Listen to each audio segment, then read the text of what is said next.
Okay, good evening, ladies and gentlemen. We are going to call to order the Richmond City Council meeting for Monday, November 22nd, 2021. May I have a motion on the minutes?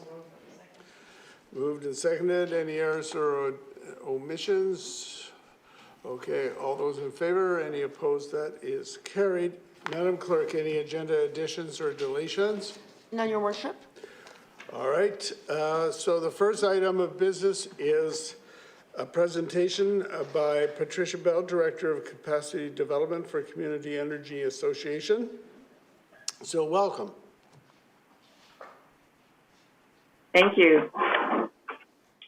I'm very pleased to be here tonight, representing the Community Energy Association to celebrate with you your receipt of the Climate and Energy Action Award for the community and community planning and development category.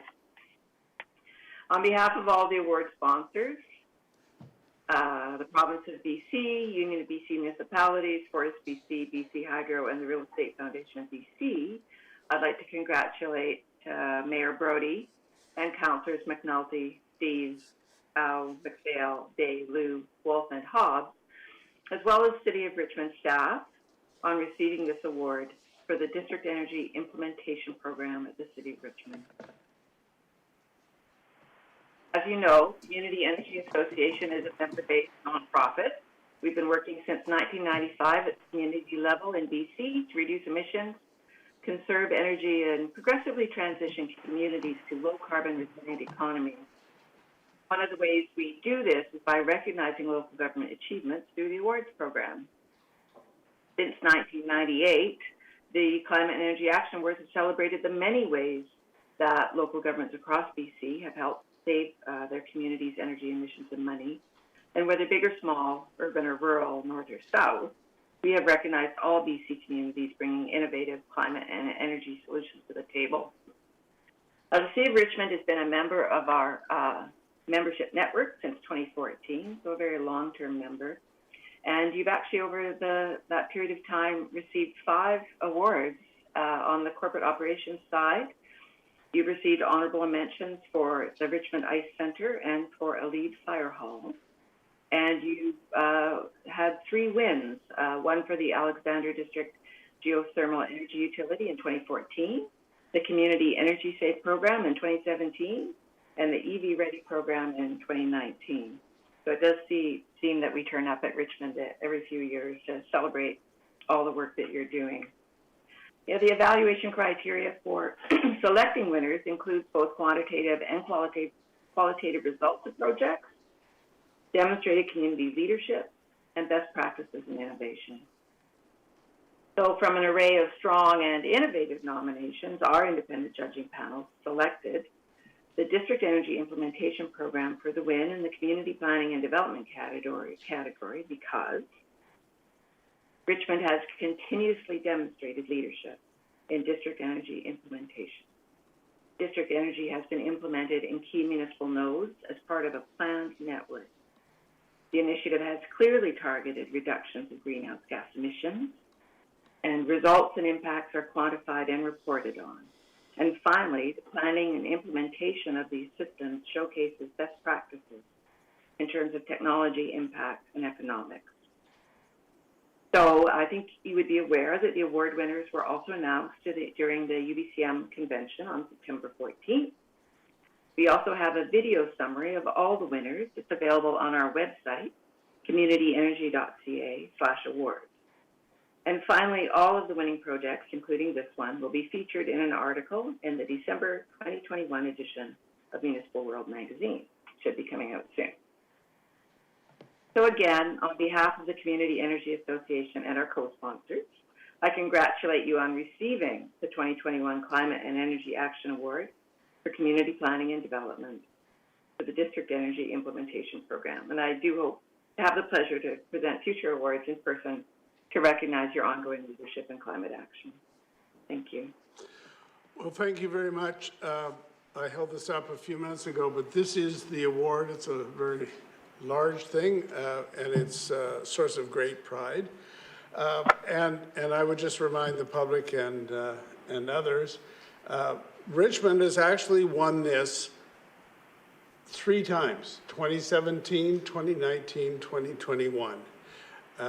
So we're looking forward to further applications in this regard because, as you say, I think that Richmond has always been a leader in this respect.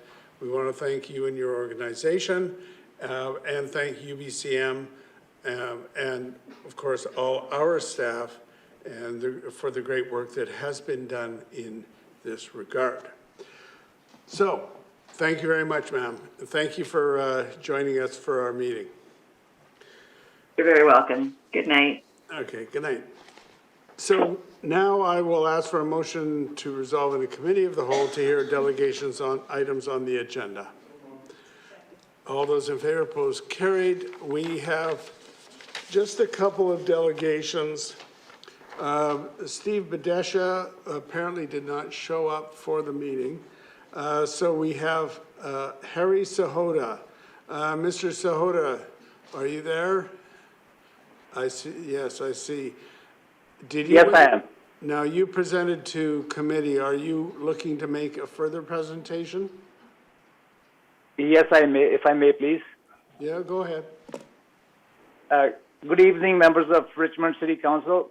My name is Harry Sahota. I had an opportunity to speak to many of you during the last general purpose council meeting, so I will keep my words short tonight. Thank you for supporting my soil deposit application last week.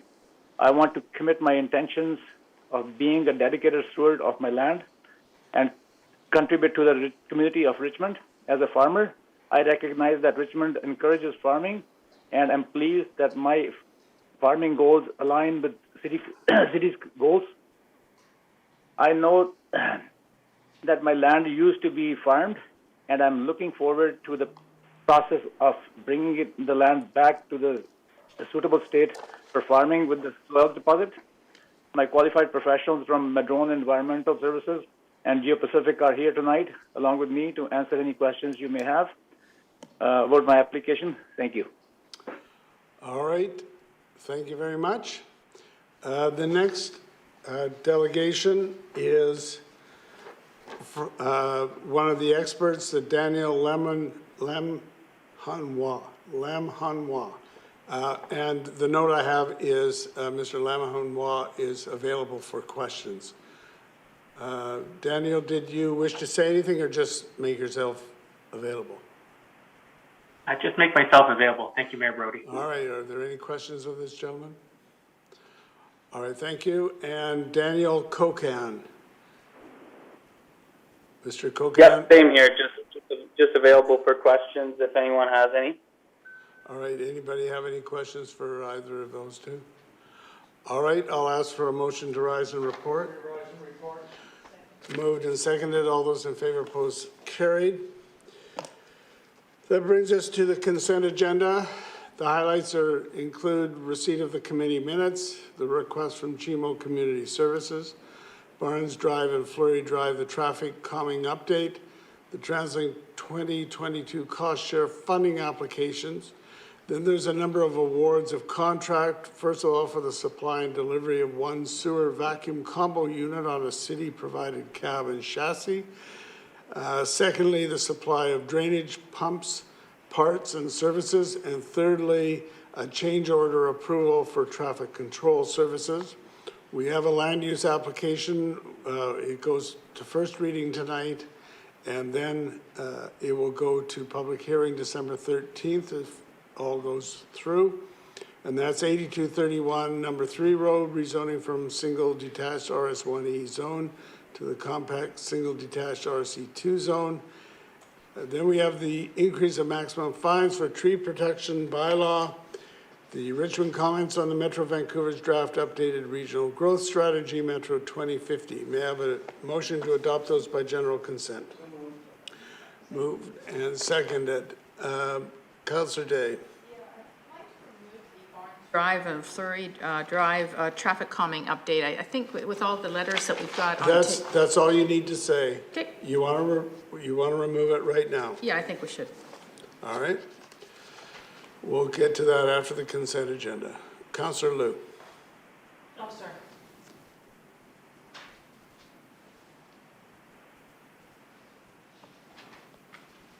Councillor Luke? No, sorry, not. Same thing? Councillor McNulty. Yeah, thank you, Your Worship. Just a short agenda, but I want to just make a couple quick comments, if I may. And I'm very happy that we are actually supporting Chimo's request for a letter to the Minister of Health and Addictions. To me, this is very, very dear to my heart. And not only are we supporting it, but I think we have to emphasize in the letter that as many options as possible are available for people that are in desperate straits. I think it's important. Mental health is generally underrepresented, not looked at in the same light as physical health, spiritual health, or emotional, nor is it understood. So I think we behoove us to support any mental health line, because any human contact at any time may save a life. And if people are feeling that, you see now on TV when they talk about subject matter may upset you, they actually have a crisis line on it as well. So I think we're maturing as a society to understand that. And Chimo, our own Chimo, does an absolutely superb job within the community. And I hope the community recognizes that and will continue to support them. But also more services. And you may say, well, it's a phone line. But when somebody is desperate enough to dial those numbers and a person at the other end answers it, that could be could many times be the difference. So I support everything on the agenda, so it's on it. I did want to talk about the Barnes Drive, but I'll leave that, Your Worship, on that. I did want to mention in terms of the tree protection bylaw, I'll support it, but I also think we have to look at other ways and other options that are available too to protect our trees. You know, I want to ask a question of staff on this one, Your Worship, because to add 50,000 to it, it just means the poor purchaser buying a unit or whatever somewhere is going to pay 50,000 more. So whether it'll deter it or not, as opposed to be punitive, I like to take the high road and be active. It says here on our page 98, $10,000 per offense to a maximum of $50,000 to reflect reason. So we could charge $50,000 per offense if it came to that? I'm not sure who can answer that. Maybe I believe Mr. Jakes. Okay, I'm sure staff has some comment, but it would depend on the circumstances. In a very egregious case. But it could be. Right, a lot of trees or that kind of thing. James? Mr. Cooper? Yes, through Your Worship to Councillor McNulty, the $50,000 is the maximum request that we would take to a long-form prosecution.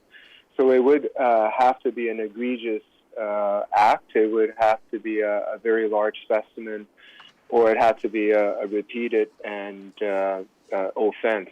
And so it would be a sum that we would request, but the ultimate charge or the ultimate fine would be at the discretion of the provincial court justice. Okay, and my next question on this, have staff looked at an equivalency of tree replacements? I mean, it's great that we get $50,000 cash and you cut down, let's say, a sequoia that's 250 years old, as opposed to asking somebody to plant 50 24-inch trees, which maybe cost about, or have we looked at other items of deterrency, that's all. Yes, through Your Worship to Councillor McNulty, yes, we do. Okay. Under our existing tree protection bylaw, we have a separate stream of enforcement. Under the bylaw, it is there are two options available to us. There is replacement trees at a ratio of 2 to 1, But in special cases, like if it's a specimen tree or a tree that is of particular significance to the neighborhood and to the city, the bylaw does allow, the director of building approvals to ask for a very much larger tree, to ask for a size that is commensurate with the tree that was removed or illegally destroyed. I just wonder if there should be some standardization of the minimum size, but thank you very much, Mr. Cooper, for that. The other question I had, Your Worship, was either to you or Councillor Steeves. I'm really happy with the staff's report and actually a committee staff's report on the measuring of Metro Vancouver and the regional growth strategies. And they came up with the 5 main goals of compact urban area, sustainable economy, environment, affordable housing, etc. I guess my question is, where do we specifically measure up? And I don't want that answer tonight because I think we've done yeoman's task in a number of areas. But who in the Metro Vancouver is not measuring up to some of these goals? And what are the metrics in terms of how far along are they? I read here, for example, the 15% affordable housing rental. We've already had that basically in unofficially, and now we have officially on it. I wonder if every community has it. The 50% of the regional land base for nature, I wonder if they have it. The tree canopy, I know we can do even better, but I always wonder what the metrics are at Metro Vancouver level. Sometimes we like to compare ourselves to the other communities, and Richmond stands alone in another area. Just like in energy, we win an award tonight, so obviously we beat out all the other communities. Do we have the metrics, or is anybody compiling them?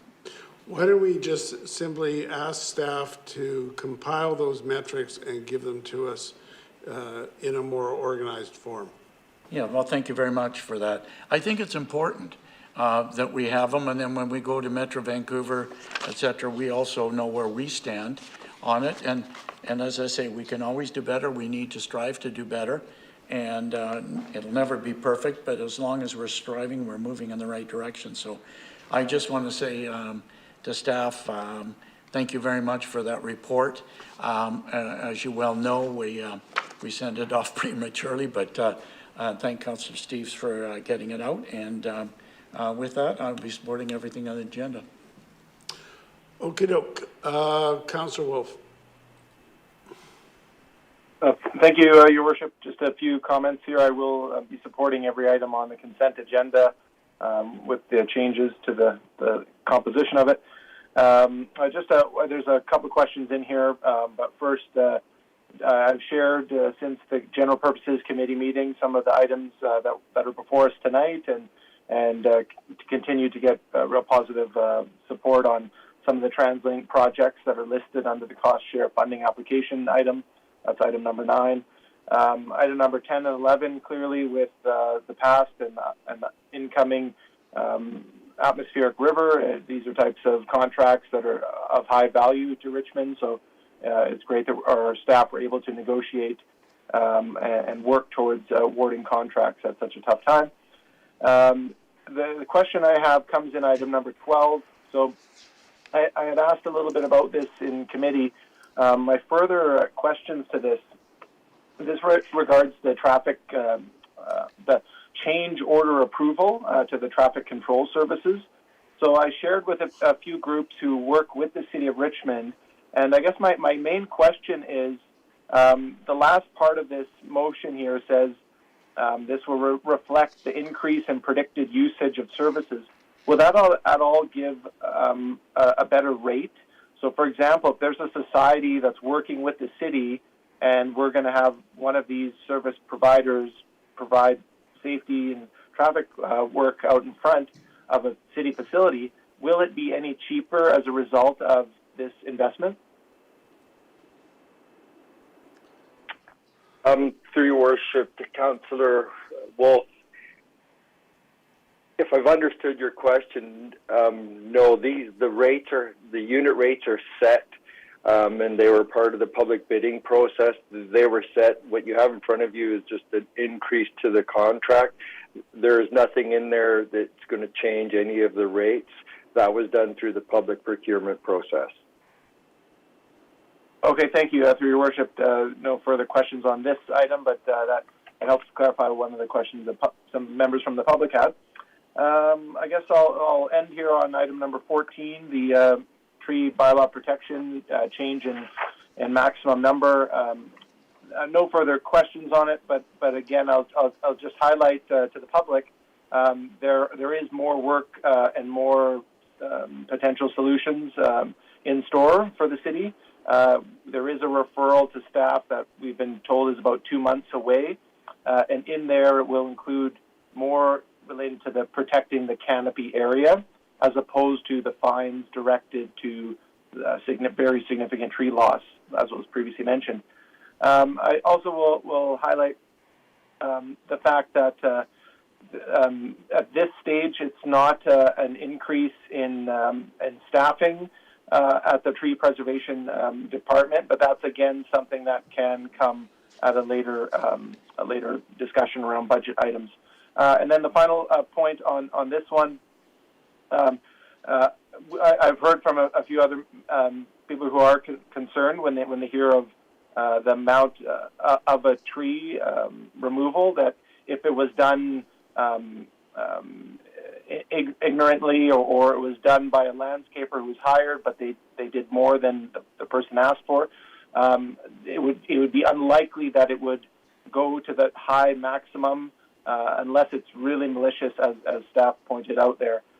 So just to ease some of the calm when people hear of a potential fine, it's not that if you don't water the tree and it dies, you're going to be fit with the bill.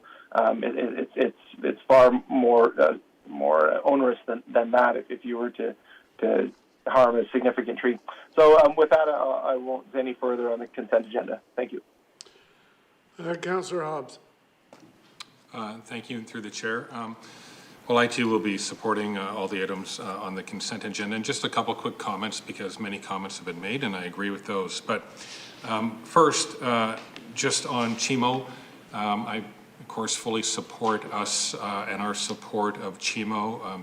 Throughout my career, I've dealt with many incidents, some of them directly involving Chimo and other organizations, and I'll just say that their role in society and in the community is vital. People depend on them, and so Chimo not only deserves our support, but they actually have earned our support over the years.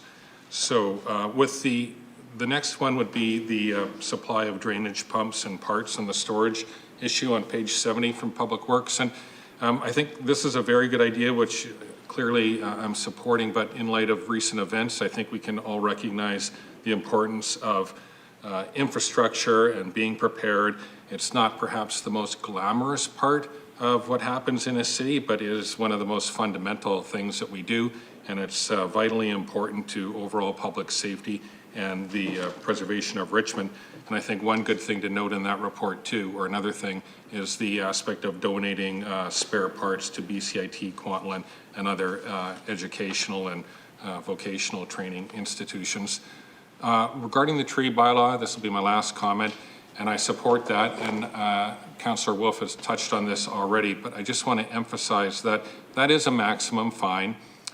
It's subject to the determination of a judge, which would go through the courts, so you don't need to think that you're going to get a ticket for $50,000. That's not how the process would work.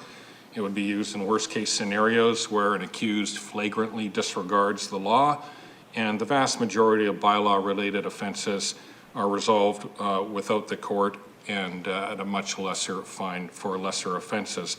There's a burden of proof and a burden of evidence required. And I just asked staff one question in this vein. This type of maximum fine and that type of incident that would result in that would be rare, I take it. And I take it that the number of instances, even in the past, if you thought about it, in terms of numbers, would be very few in numbers. Is that right? Would it be through your worship to Councillor Hobbs, yes, that is correct. These are very rare occurrences. And as previously mentioned, we have other alternate paths for enforcement. And one of those, as you alluded to, is a ticketing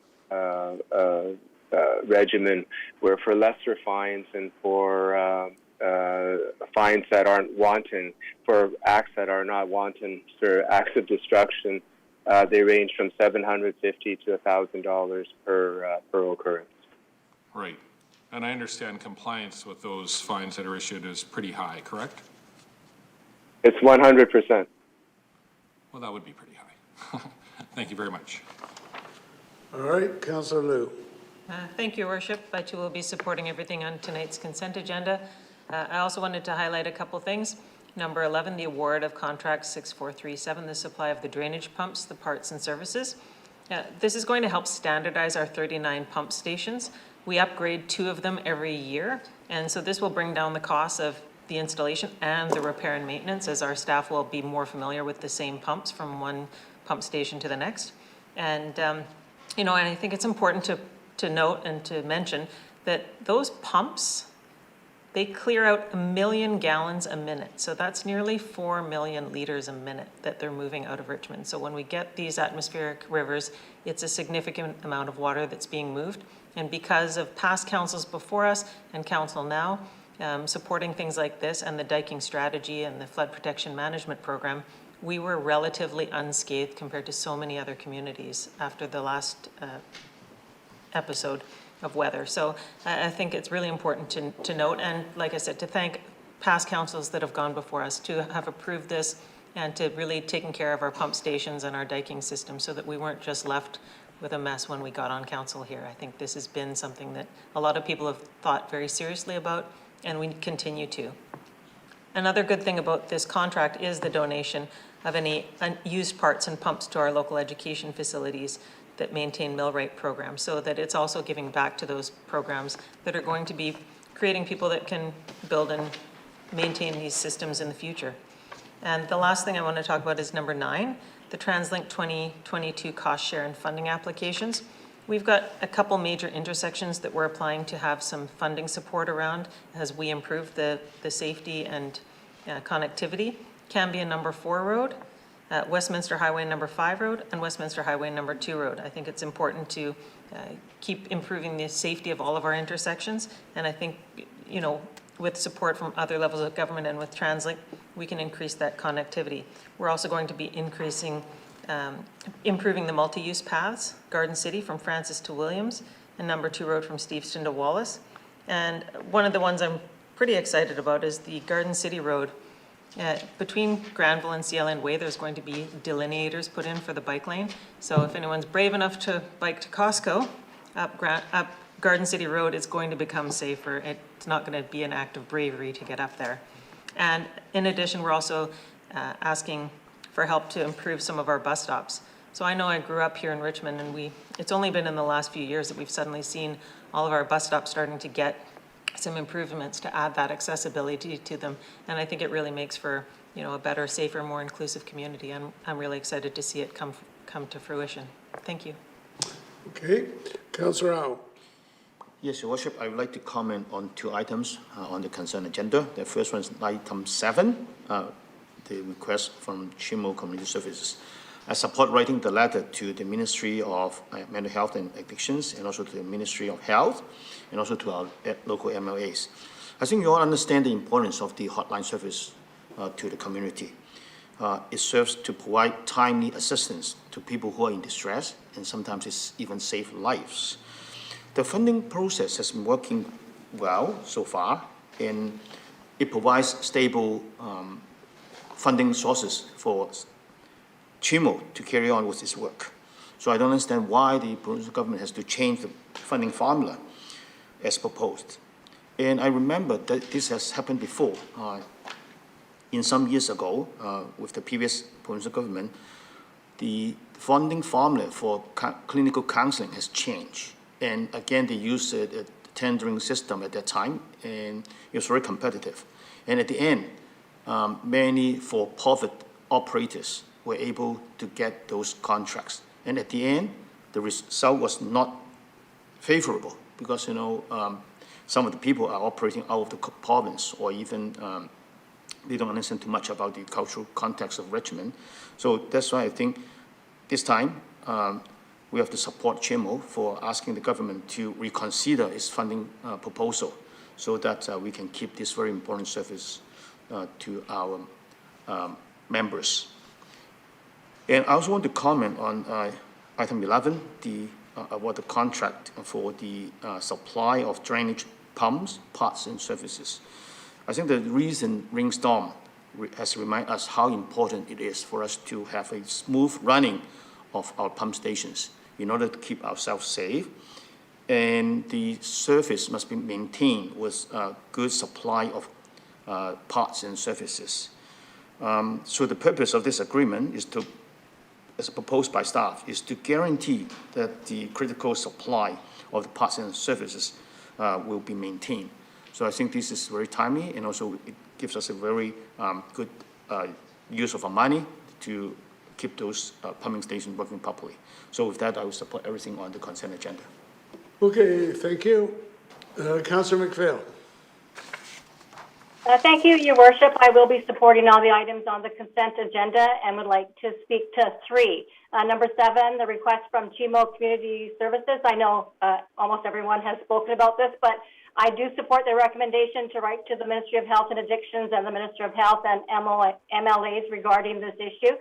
I'm sure most of Council knows this, but to highlight, the CHIMO Crisis Line is available to anyone who is feeling stressed in a crisis or just needs someone to talk to. The services provided are confidential and non-judgmental, emotional support provided by professionally trained volunteers who help people cope with their feelings and get them to a calm, safe space and make referrals as necessary. CHIMO has done a really great job in our community and is making a real difference through crisis intervention. And I think that we all agree we want to keep it local and not interrupt services to our community. Number 14, increase of maximum fines for Tree Protection Bylaw 8057. I support the recommendation that Council endorse the proposed change to raise the maximum fine permitted under Tree Protection Bylaw 8057 to $50,000. And I do understand that the final amount is ultimately determined in provincial court. So at committee, there was some discussion on public education, and so I do have a question through you, Your Worship, to staff. There is a lot of information on the city's website under the Tree Protection Bylaw on that web page. So can you tell me what public outreach do we do now? And is staff considering increasing that to provide information to the community and strengthen the bylaw? Is like through social media or open houses when they're possible? Through Your Worship to Councillor McPhail, yes, I think we took a break from that during the COVID times. Mr. Jags, I think does a wonderful job in public outreach sessions in the past.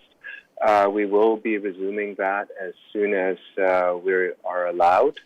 There have been sessions in the past just to demonstrate they usually are conjoined with Parks Board staff, and together they're the explanations on why we have the tree protection bylaw, the measures that we use, expectations for enforcement, and as well as its education on as well as the right trees to plant and the proper locations as well.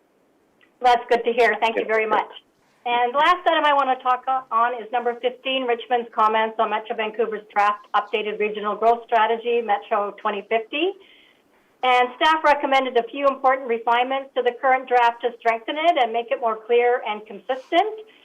Thank you to staff for their rigorous review and detailed comments. And I think some of the highlights were, make no net loss, a minimum requirement for conservation and recreation lands, and strive for net environmental gain. Capture Metro Vancouver's climate action support role, strengthen discussion on natural assets, and strengthen discussion of social equity. So I really like how these comments really are in alignment with all of our goals and strategies that we're working on. So thank you very much to staff. Thank you, Your Worship. Okay, thanks. Councillor Steves. Thank you. Just a few comments on the Metro Vancouver issue.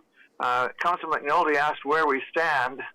My suspicion is we stand ahead of every community on every issue, and in some cases, the others are holding us back. If we want to increase the amount of affordable housing, we can't because some of the others are so low that we expect buildings will go to the areas where they don't have to produce much. And so we can only go so far at a given time. At the last Metro Vancouver meeting, I raised that issue with the South Campbell Heights proposal, where they're going to put 400 acres of flat earth industrial land buildings over top of beautiful forest land, farmland, and natural areas all along both sides of a major salmon spawning channel. And what that does is that we've brought in January an excellent process for increasing industrial use. Our staff told us we've got 17% of the industrial land, and we're about 35 or so percent of the jobs that are under our land. Even then is underutilized, and was sometimes as low as 0.2 FAR, and we're increasing it all to 1.5. They weren't interested. Basically, well, some were. The vote, the weighted vote was 82 to 52.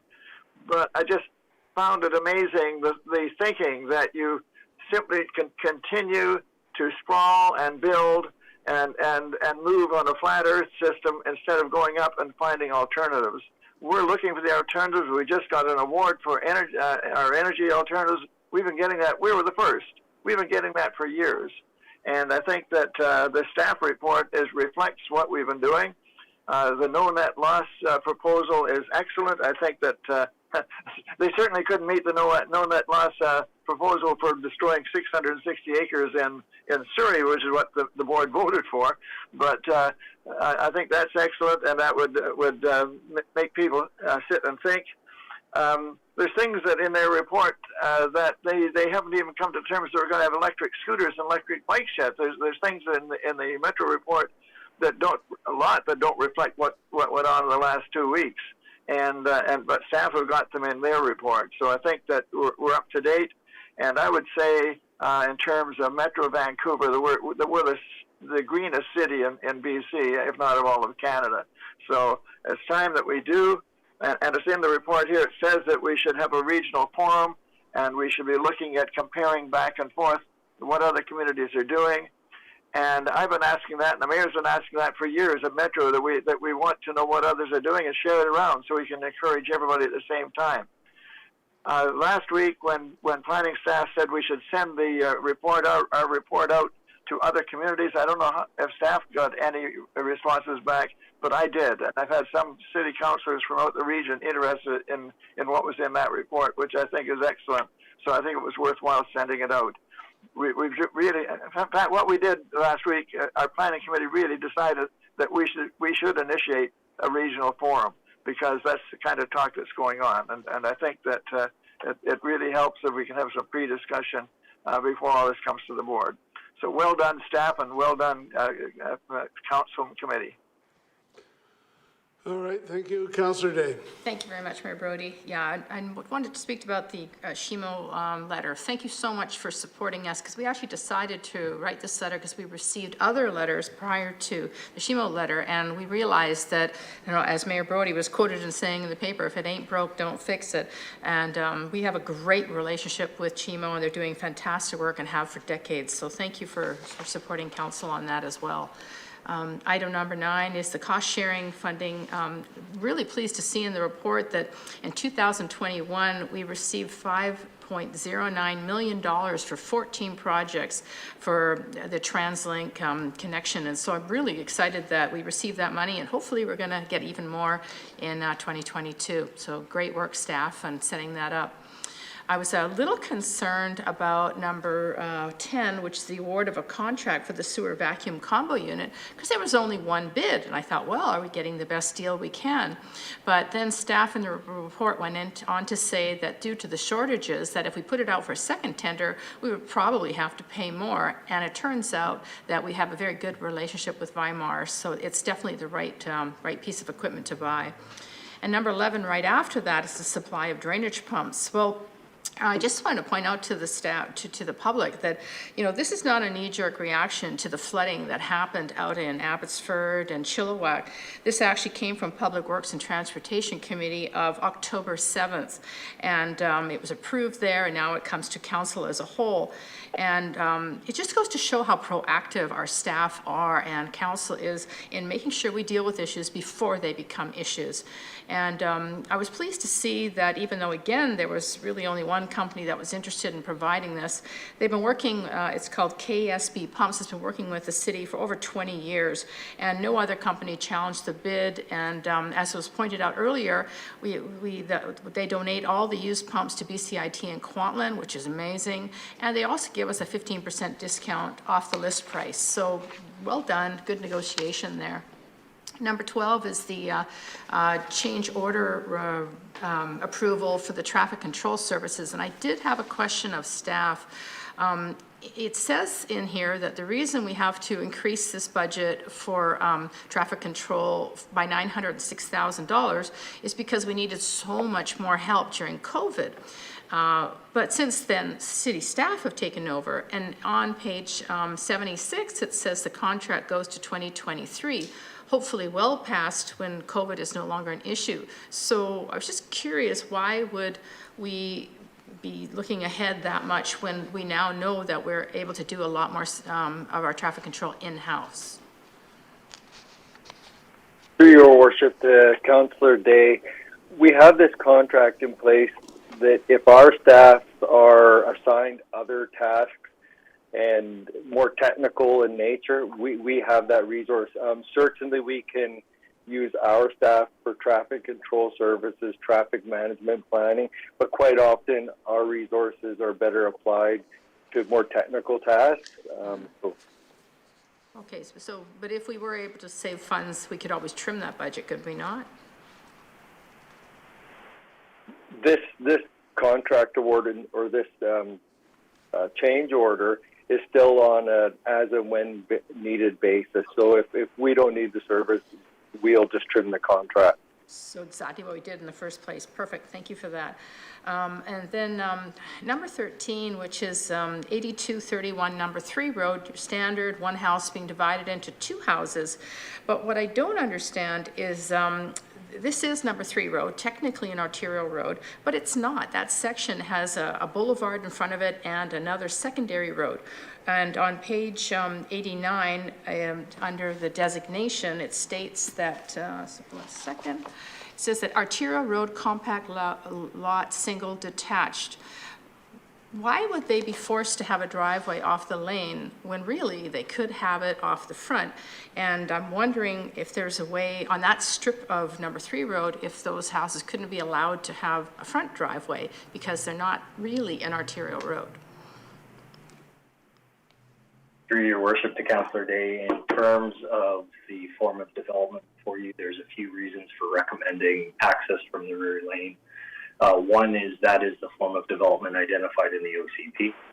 The form of development is consistent with the subdivision pattern that has happened immediately south along this stretch of number 3 road, and which also has the frontage road condition. Focusing the vehicle access from the existing rear lane is an efficient use of city infrastructure.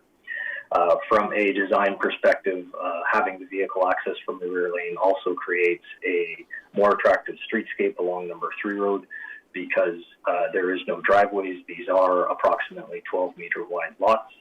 And lastly, at Planning Committee, there was a concern expressed over the lack of private outdoor space in the rear yard. The zoning that is being recommended here tonight does require that there is private outdoor space on the lot outside of the front yard. So there will be a small yard in the rear of the property as well.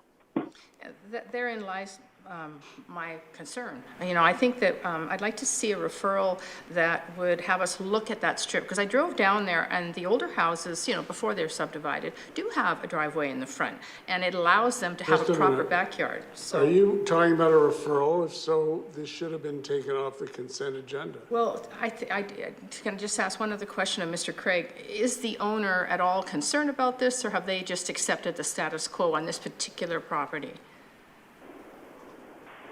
Through your worship to Councillor Day, we have not heard any concern over rear access. As I say, we do have other applications on the stretch of number 3 road that are also rear access lots. Yeah, so I mean, if the owner doesn't care, I guess I don't care. It just seems like a waste of a backyard, but maybe we can look at that in planning committee. Would that be the proper place, Mayor Brody? To a referral regarding like these types of lots? There's not- These types of lots.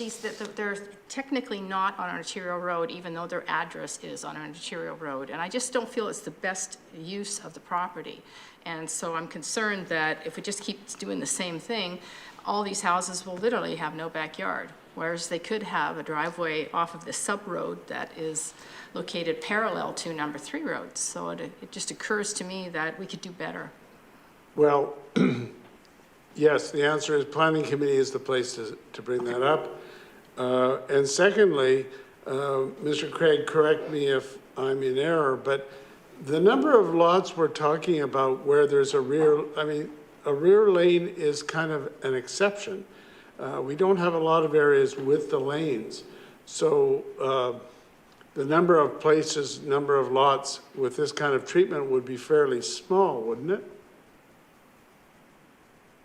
For your worship, in terms of this stretch of number 3 road, there are approximately 4 properties left to be rezoned and subdivided. One property is before council tonight. Another property will come before planning committee at the next meeting.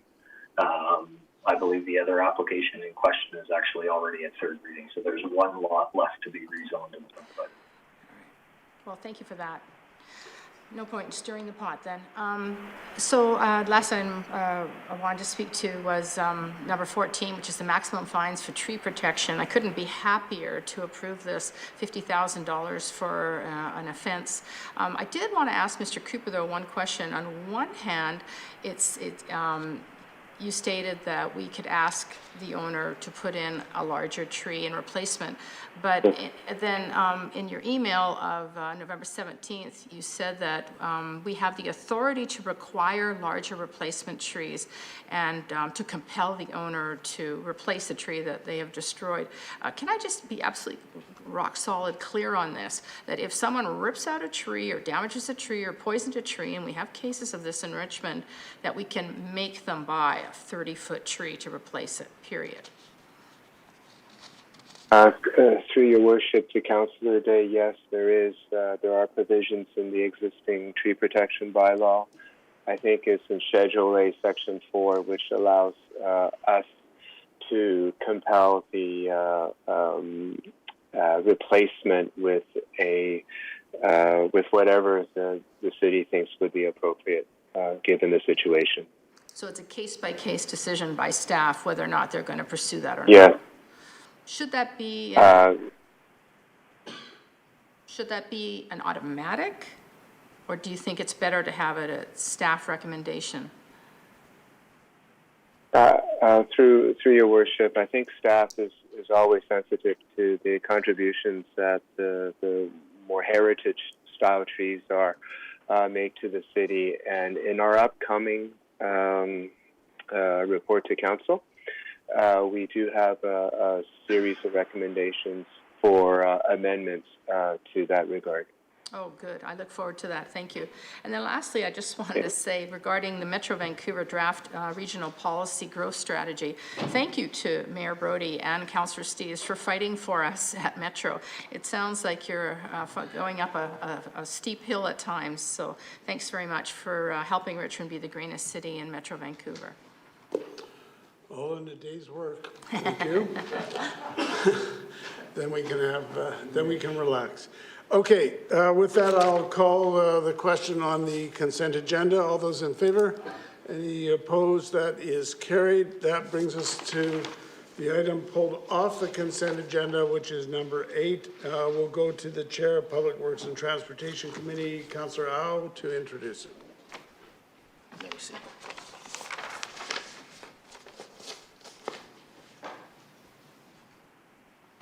Yes, Worship. May I move that options 3 to establish a 30 km/h speed limit on Barnes Barnes Drive and Ferry Drive as described in the staff report titled Barnes Drive and Ferry Drive Traffic Calming Update dated October 12, 2021 from Director of Transportation be endorsed. And 2, that should also be endorsed, traffic bylaw number 5870, amendment bylaw number 10301 be revised to revise and post speed limit on Barnes Road and Ferry Drive to 30 kilometers per hour be introduced and given first, second, and third reading. All right, you're moving that? I'm moving that. Okay, that's moved and it's seconded. All right, did you wish to comment on that? Yeah, I just want to say that this is a response to a request from a resident in the area on speeding. And of course, we take speeding very seriously. And whenever there's a concern, staff would respond by having consultation and investigation. And in this case, staff has done that. And there was no consensus on the path to take. And in this particular case, staff has recommend option 3, which is to have a signage for 30 km per hour with the enforceable measures. So this is a reasonable direction. Hopefully, this will be enough to calm down the speeding problem in the area. And with that, I would support the recommendation by staff. Okay, thank you, Councillor McNulty. Thank you, Worship. I'll be supporting it.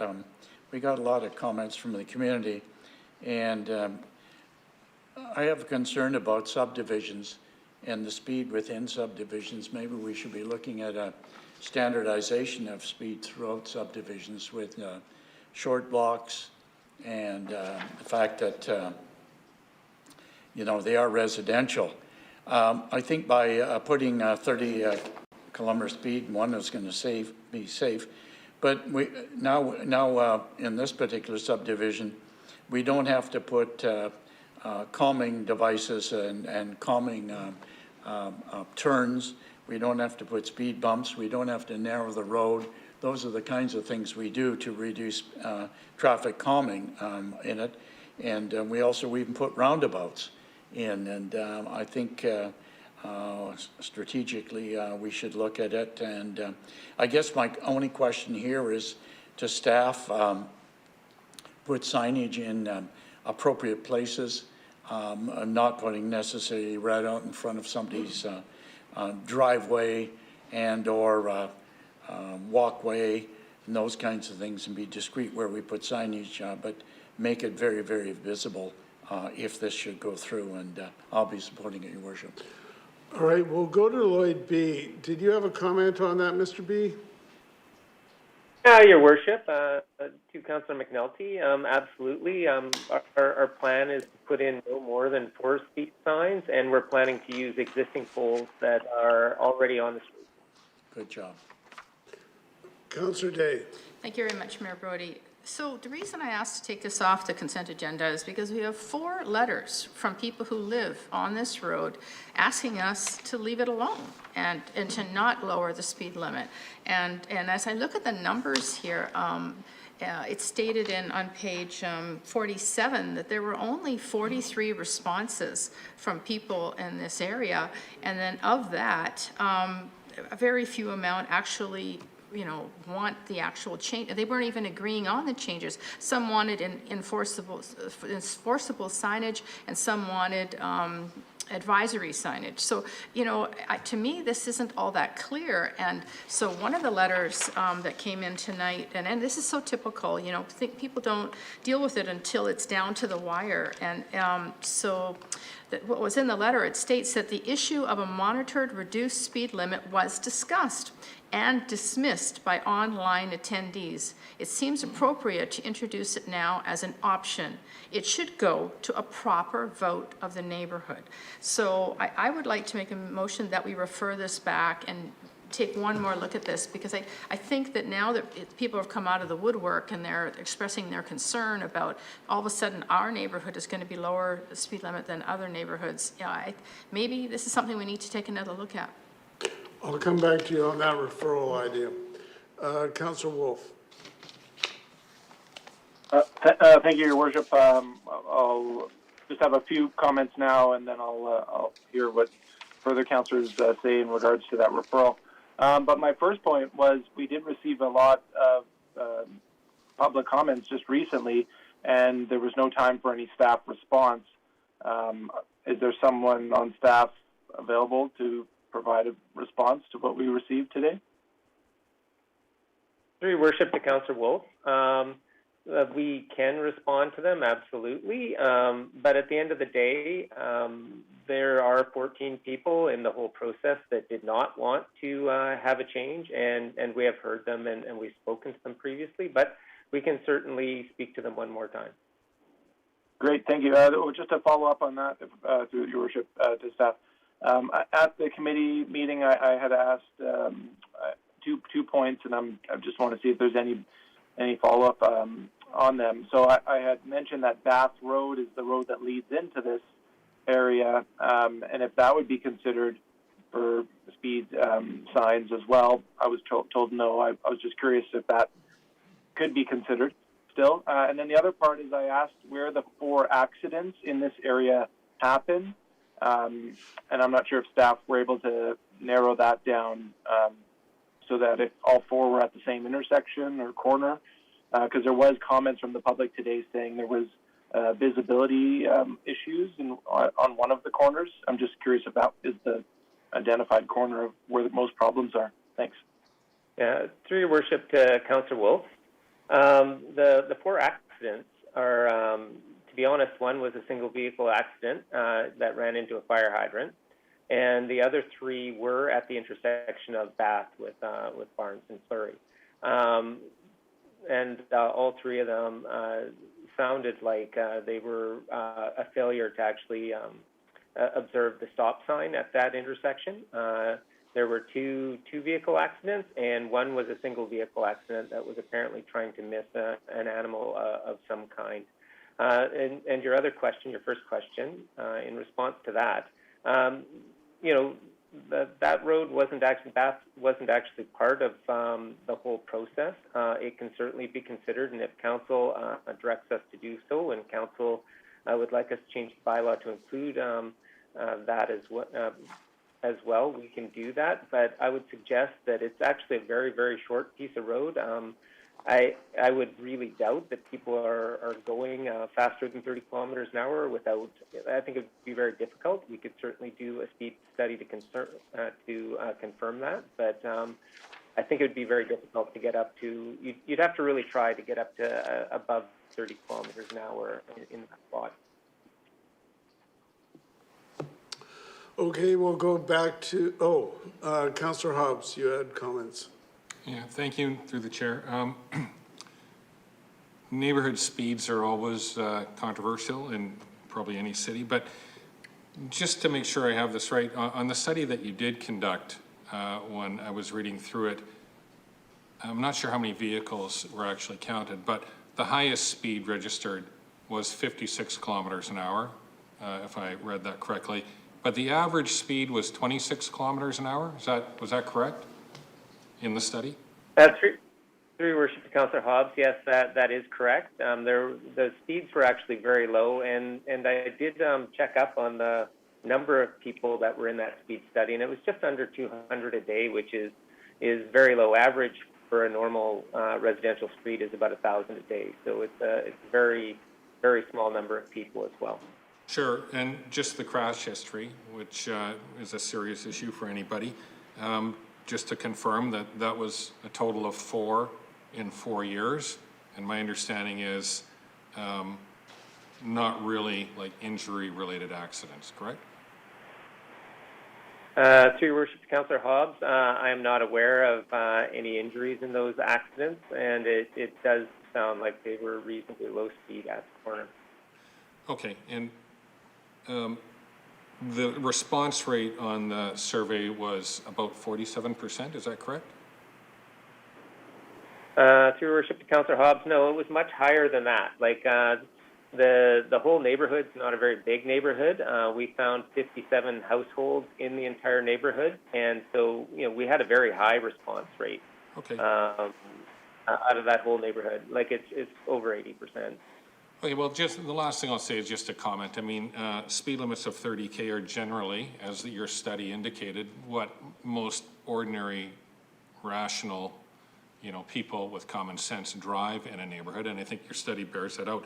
So having a speed limit, a posted enforceable speed limit of 30 kilometers, I mean, that's an option we could do, but the part that I wouldn't want people to be under a misimpression about is that means the police would come in and do enforcement in a neighborhood like that for 30 kilometers an hour, because it's very unlikely, because they're probably dealing with higher priorities like around Knight Street or around a school zone or something like that, or high crash incident intersections. So, even a 30K speed limit means that people are probably going to be driving the same relative speed that they have been during the study that bears that out. So that's just a comment. So I'll be interested to hear what people have to say about any referral, but thank you very much. All right, we'll go back to Councillor Day. I take it your motion is to refer this item back to staff for further consideration? I think we need to do another round of consultation with the neighborhood. We don't want to divide the neighborhood, and given that it's not clear cut, I think it's there's no rush. So let's do it right. Okay, so that's referral has been moved. Is it seconded? Seconded. It's moved and seconded. Anyone speaking to referral? Yeah. Not seeing anyone speak. Okay, I'll put my hand, one sec. Sorry? I'm trying to put my hand up. Haven't you already spoken to it? Well, I just wanted to point out that one of the things that one of the letters said, I'm not sure if everybody that's working from home has seen this, is that we would be told if the outcome of the survey, about the outcome of the survey, but we never heard anything. And then the other thing that Mr. Barrow said was we dealt with Mr. Dollywell before, and obviously something has fallen through the cracks. We are not informed. It just reeks of a little more work on this one. Councillor McPhail on referral. Thank you, Your Worship. Through you to staff, if this is referred back, what would be the timeline to have it turned around? I mean, I'm in favor of public consultation, but really, I mean, you've done a study, you've put something forward in your professional opinion that you think would be good for the neighborhood, and I agree with Councillor McNulty that perhaps we need to have a broader look at the future. We're getting complaints from many neighborhoods all through Richmond. But so I guess my question on referral is, what would be the time frame for this to come back? Through your worship to Councillor McPhail, it would likely be sometime in the new year as we get towards the Christmas season. We're getting towards the end of November now. So, I would suggest that if we were to go out and do more survey or more work, we would start that in January and could likely be completed in February and would be back to council by March. All right, thank you. Councillor Rao. Yes, Your Worship. Well, my question about the timeline has been already asked, but I also want to ask for clarification. Now, if this is going to have another round of consultation, how would it be conducted, and what will we look like? Because if I'm correct, Councillor Day mentioned some kind of voting. So I just want to know, are we talking about taking a vote with the residents, or are we doing another round of consultation of some kind? Through your worship to Councillor Au, to be honest, we do what council directs us to. We can certainly do another round of consultation and see what that comes up with, or we can do whatever else council would like to see us do. Okay. Yeah, because I think that it does no harm, right, to refer this back to staff for another round of consultation, but I just expect that the result would more or less be the same. But definitely, I don't want to have a vote of some kind, for the residents. I think this is going to be very divisive, if you take a vote. So I support getting back to staff for referral, but I don't expect a different result. Okay, Councillor McNulty. Yeah, thank you, Your Worship. I too have actually encourage public consultation, and I think that we should do as much as we can on it.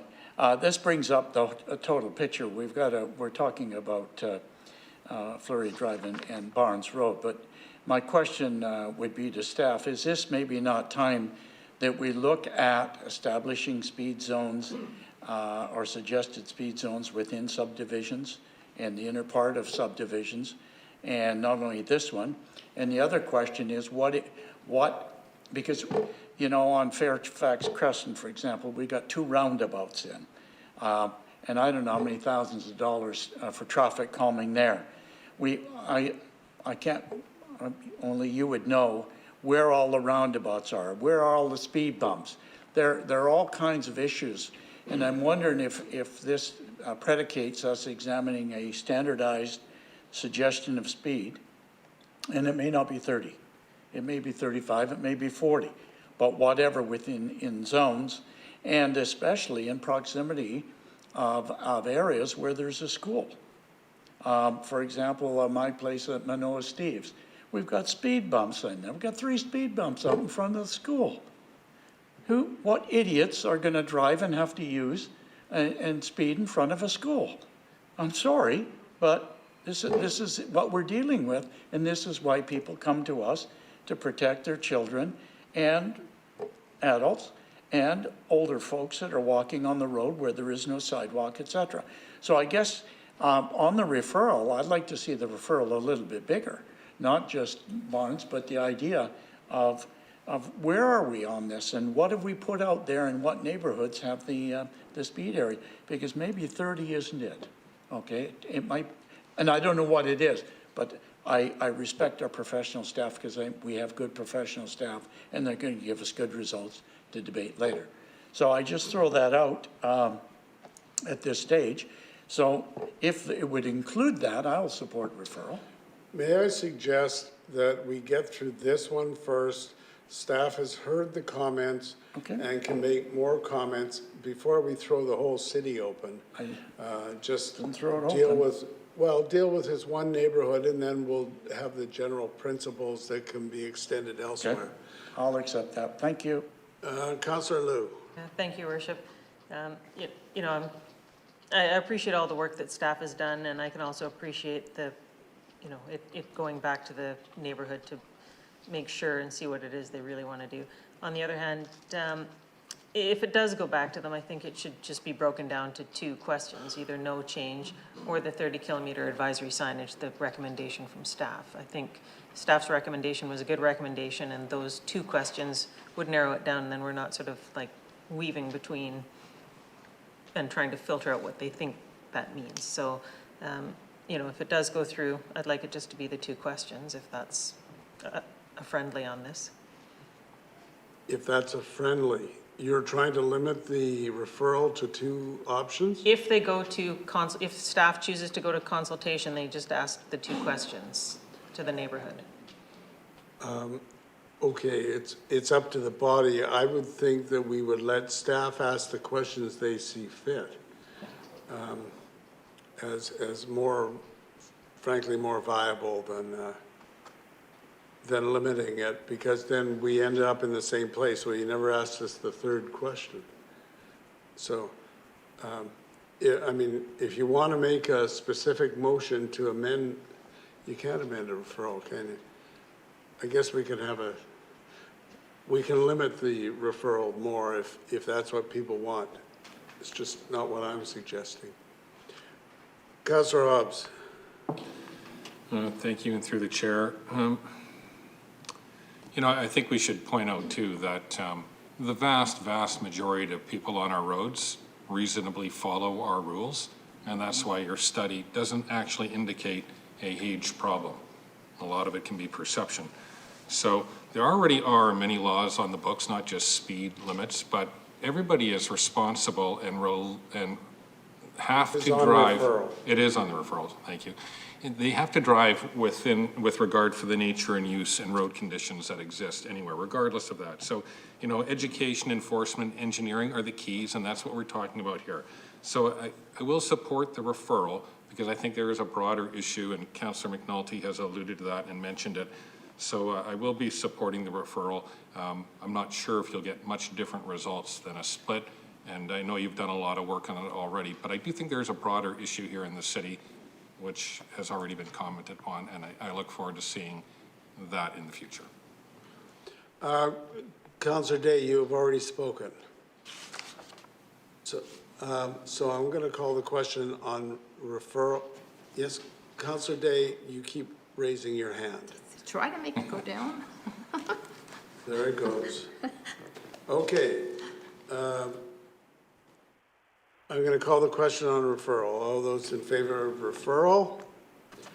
Those opposed? That is carried. All right, so that's that one. Then we have the other one that's taken off the consent agenda, or it was never on the consent agenda because of some opposition at committee. This comes from the General Purposes Committee. It's relating to the placement of fill for the property 17260 block of River Road. Owner is Sahota. And the General Purposes Committee recommends that the soil used for the placement of fill applications submitted by Harry Sahota, proposing to deposit soil for the purpose of developing a garlic farm on the property identified as, and then it's got the legal description, located south of 17260 River Road, be authorized for referral to the ALC for them to refer to review and determine the merits of the proposal from an agricultural perspective, as the applicant has satisfied all of the city's current reporting requirements, and I would so move. Second. So it's moved and seconded. Let me just outline the situation factually, and I want to commend staff. It's really well organized, and I'll just take it right out of the report. The applicant here wants to import and deposit 12,000 cubic meters of soil to improve the agricultural capability of the property to produce garlic. The property is situated within the agricultural land reserve. It's zoned AG1, which is agriculture, and they want to deposit 12,000 cubic meters of soil over the majority of the 1.2 hectare property at an average depth of 1 meter. The primary objective is to improve the agricultural capability of the property by eliminating excess water issues by raising the elevation of the property to create a garlic farm. And this will take the property, the soil from class 4W with excess water limitations to 2W classifications to allow for this and promote this farm. The agrologists have stated the proposed soil type to be imported, which is sandy loam and loamy sand, will ensure the applicant can grow garlic post-project completion. In addition, the soil to be imported will provide flexibility for the applicant to grow the widest range of crops should the applicant wish to do so in the future. Now, there's a few other objectives which are met by this application. First of all, the applicant's desire is to use richest soil wherever is possible, and of course that's going to decrease the amount of greenhouse gas emissions in transporting the soil to this property. Following completion of the project and implementation of the farm plan under the guidance of a qualified agrologist, the applicant will start farming the lands not currently under production, thus supporting initiatives as described within the city's food charter. And the proposal to raise the property to improve the agricultural viability is consistent with the city's current flood protection management strategy, which identifies raising land levels within all areas of the city as a key overall long-term objective. Now, this was examined by the Food Security and Agricultural Advisory Committee, and they unanimously recommended this, subject to the city retaining a portion, $40,000, as a security deposit associated with the application to ensure the farm plan is implemented within a year of its project completion. And that condition is part of this. They have to comply with that. And what they're doing, the method they're using is to strip and excavate the native topsoil and peat and stockpile it on the property prior to the soil importation. Now, following completion of the importation, the peat and the topsoil will be placed back on top of the imported soil. The primary motivator in conserving the native topsoil and peat is to ensure conservation of the good quality topsoil. So from my point of view, we want to do all these things. We want to encourage agriculture. We want to have a very strict process for checking the soil that is going onto that property. It's all taken care of. It's basically come down to a formula in the last couple of years. And so you're going to put farmland that is not in production into production.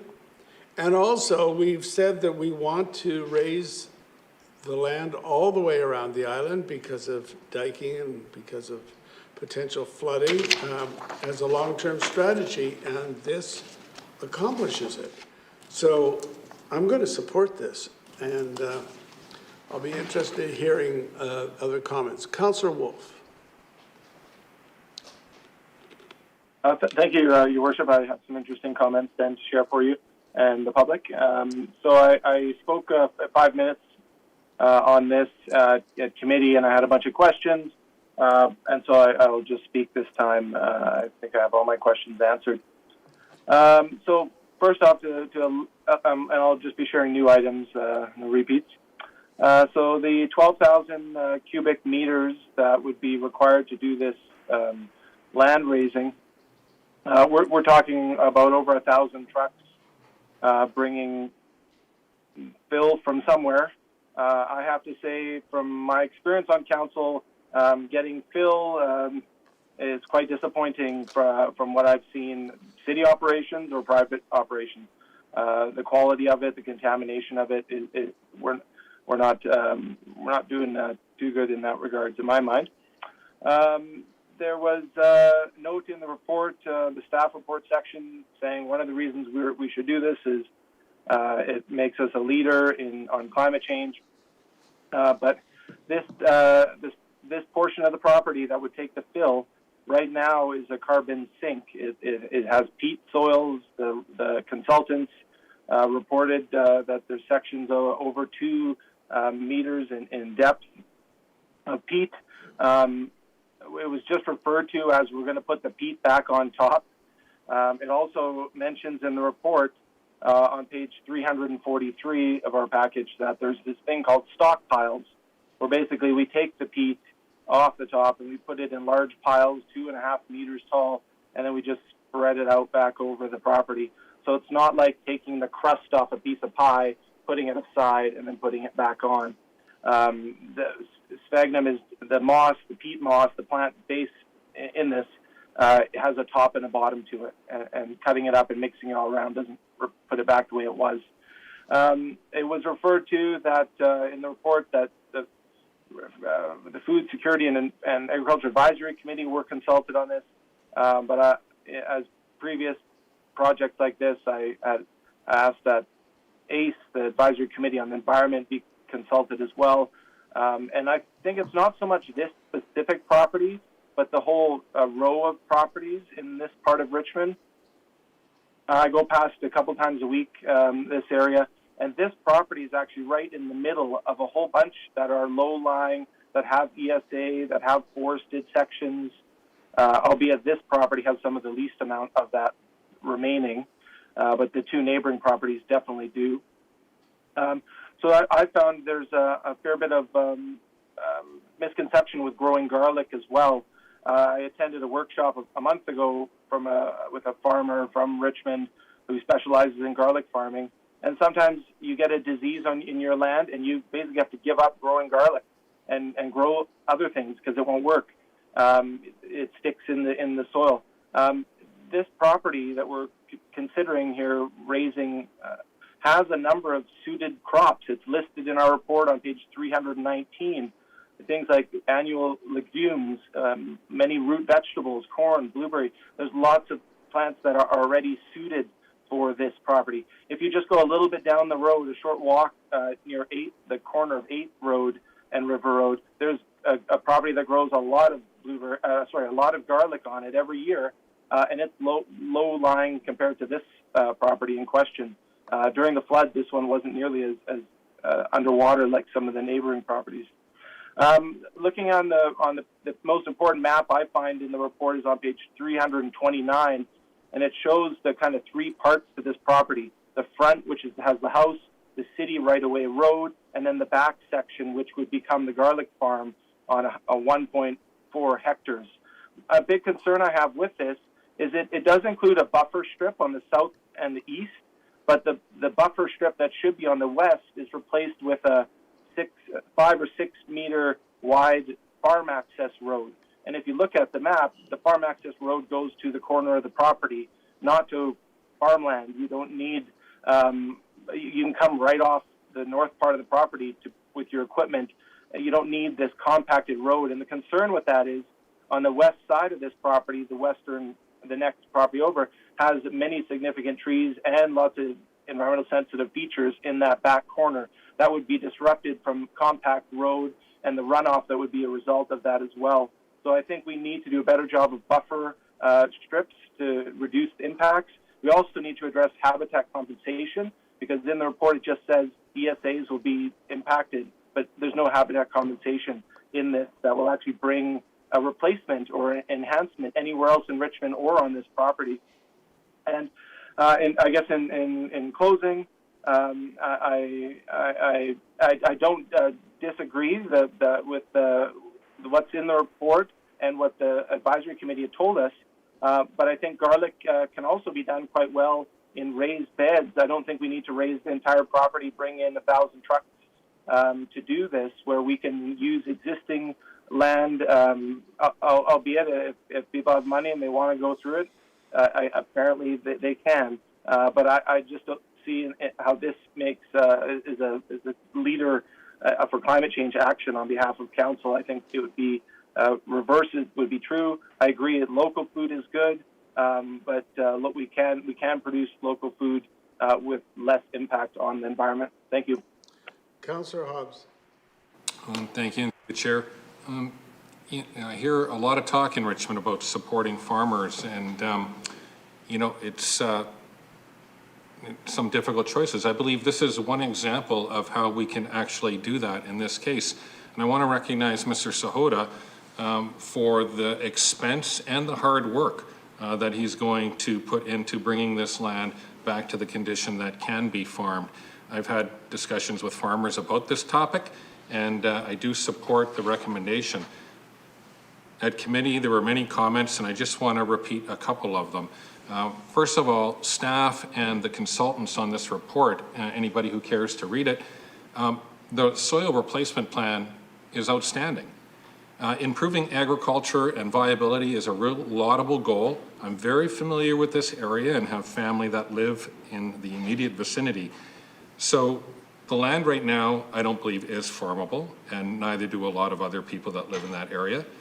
I had initial concerns about the project because having lived here a long time, we've all seen landfill in farmland that has been woefully inadequate, poorly done, and resulted in disasters as far as the land being able to be farmed. So that can happen.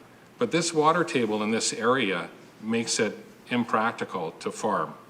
So the oversight that is contained in this report, the inspection and the enforcement protocols, are really, really very thorough.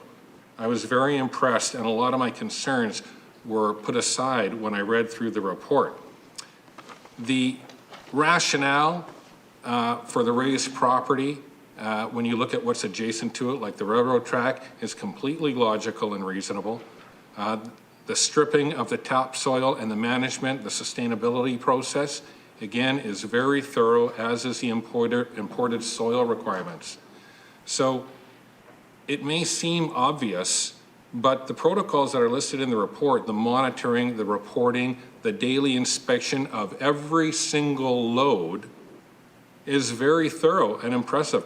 And I think it goes towards making this portion of farmland actually farmable. And that's what we want in Richmond. Because sometimes we talk about 39, say 40% of Richmond being ALR, but that much land is not actually being farmed. There are tracts of farmland, as we all know, that aren't being farmed. This is a relatively small piece, but I'd like to thank Mr. Sahota for putting in the work, because farming is hard work, and the money, because it's expensive, to get it up to the level where it can be farmed for the crop that he is choosing to farm. So thank you very much, and I'll definitely be supporting this recommendation. Councillor Steves? Yes, I'll be supporting it too. The sad part of it is I wish somebody would have come up with this proposal 30 years ago. If you go further to the west of this property, we have industrial land that's largely used for truck parking and things like that. That was in the ALR years ago. Illegal fill went in some spots, flooded other spots, and finally council gave up and zoned it for industry with the idea we would increase the amount of industrial land, which didn't work. If this would have happened back then, if one farmer would have done this back then, we could have saved that whole strip.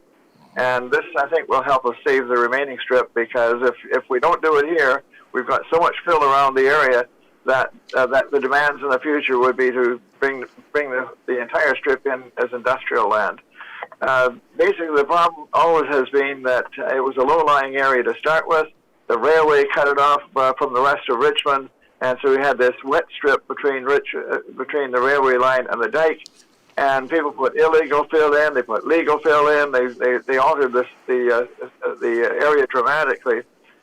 And we know that unless we were actually to buy the land and keep the water table just right and try to bring back the sphagnum moss, that effectively the peat will actually, as rotting peat, gives off more carbon dioxide than anything else.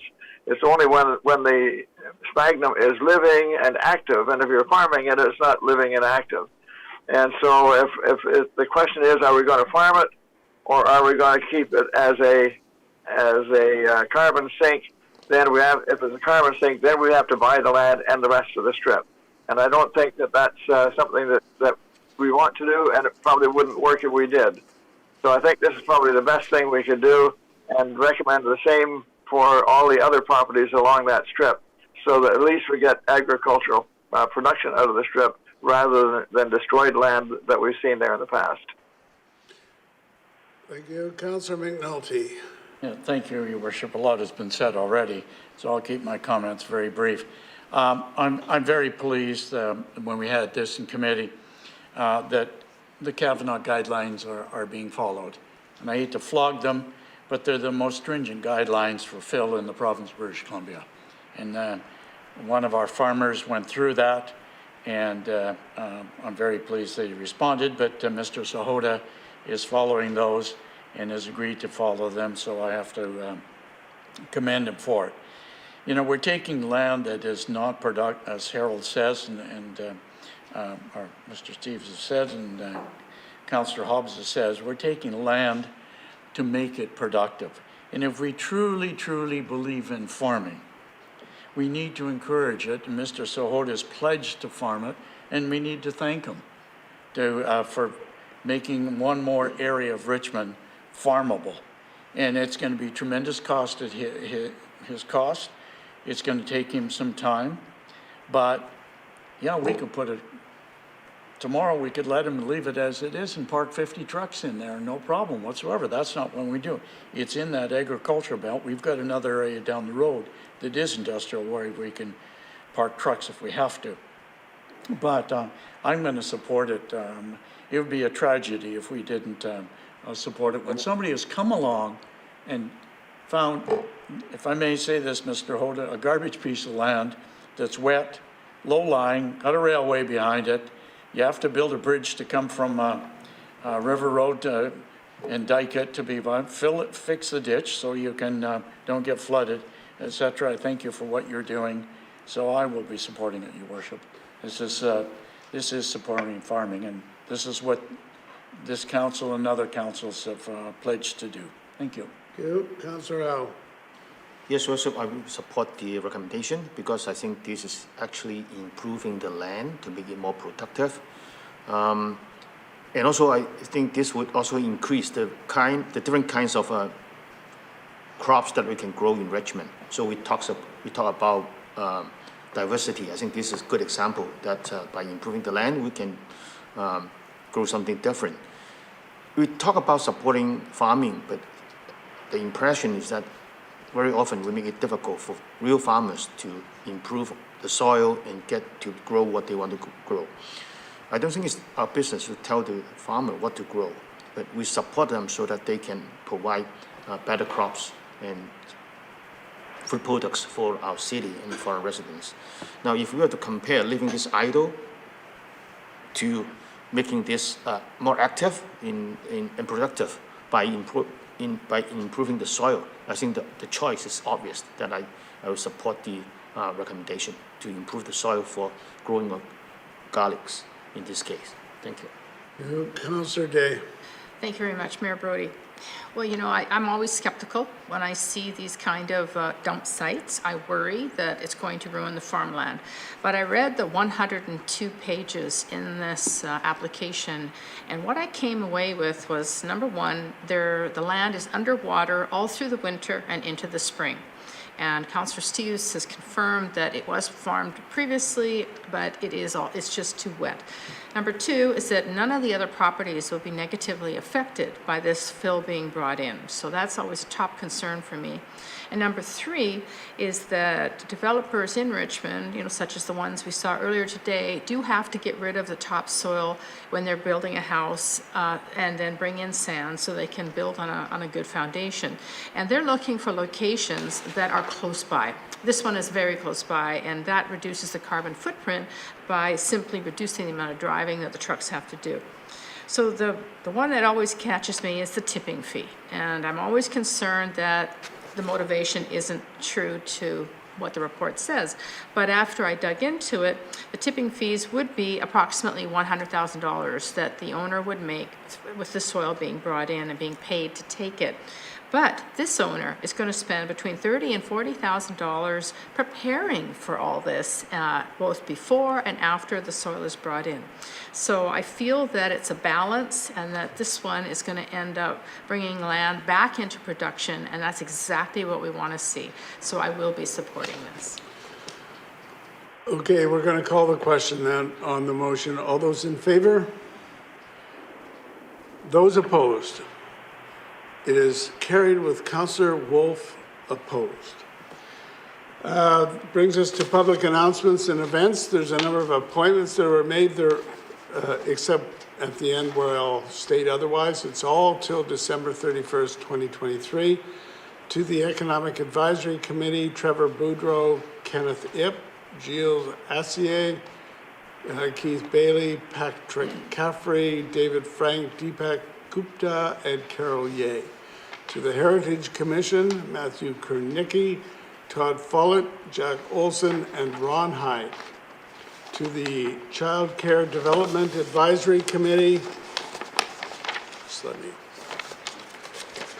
to Child Care, Rowena Raber, Zolzea Tuggle-Dur, and Karen Jensen.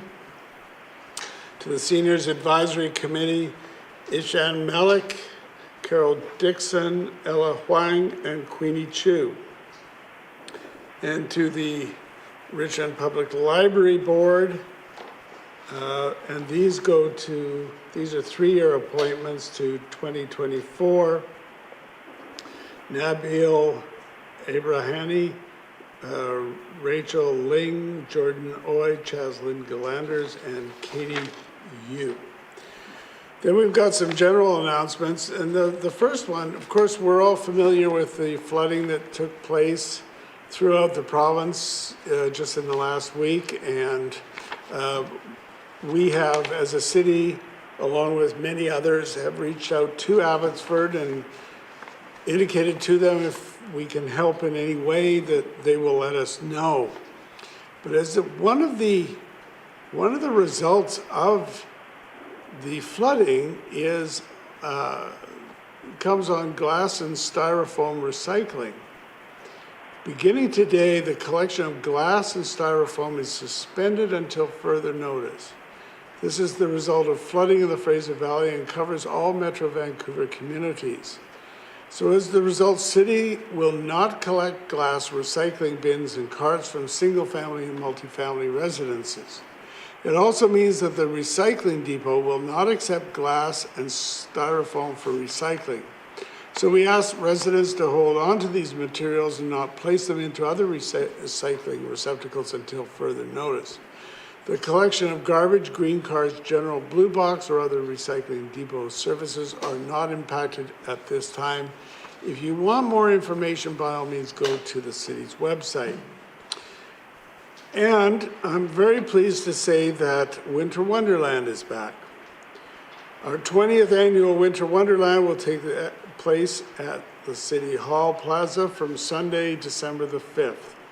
This is once again presented by the Rotary Club of Richmond Sunset, and this year's display will be entirely outdoors so that people can enjoy 34 live trees decorated by local volunteers and sponsor organizations in a safe environment. The Winter Wonderland also supports many local organizations, scholarships, and charities, so we encourage the community to come out and enjoy the festive spirit. Very shortly, details will be available on the city website.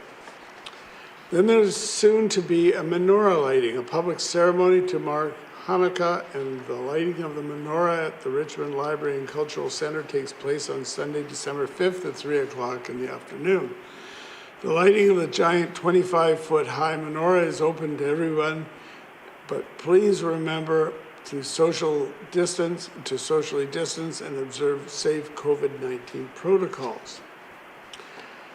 We have the opening of the Art Rich at the Richmond Art Gallery. So it's the Art Gallery and the Richmond Arts Coalition are again hosting the 4th biannual Art Rich exhibition during the month of December. The exhibition, which officially opens December 3rd, celebrates local talent by highlighting emerging and established artists from Richmond and nearby communities. 3 artists will also be chosen by the public to feature in a public art exhibition on the No. 3 Road Art Columns from February 1st to July 31st in 2022. So for more information, go to richmondartgallery.org. Then we have the Vancouver Coastal Health Community Forum. Vancouver Coastal Health is hosting an open board forum on Thursday, November 25th at 6 o'clock p.m. The forum with the VCH board chair and senior leaders will focus on healthcare topics relevant to Richmond, such as the Richmond Hospital Redevelopment Project, the new Urgent and Primary Care Center, mental health services, and public health. The meeting will be conducted as a telephone conference call. Participants will be able to ask questions in English, Cantonese, and Mandarin. So register at vch.ca.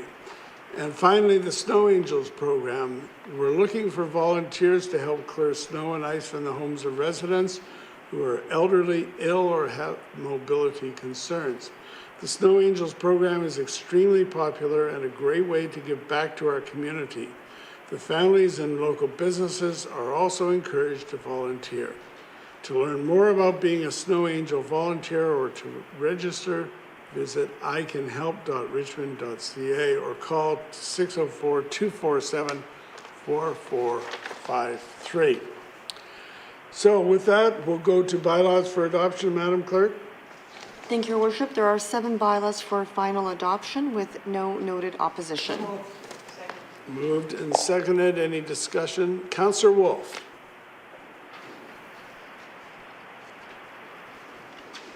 Thank you, Your Worship. Just to clarify, we received a minutes in addition to our package, so it's not part of the package. It came in addition, and on it, I recall voting against the item called Utility Rate Amendments Bylaws, and so did some other councillors.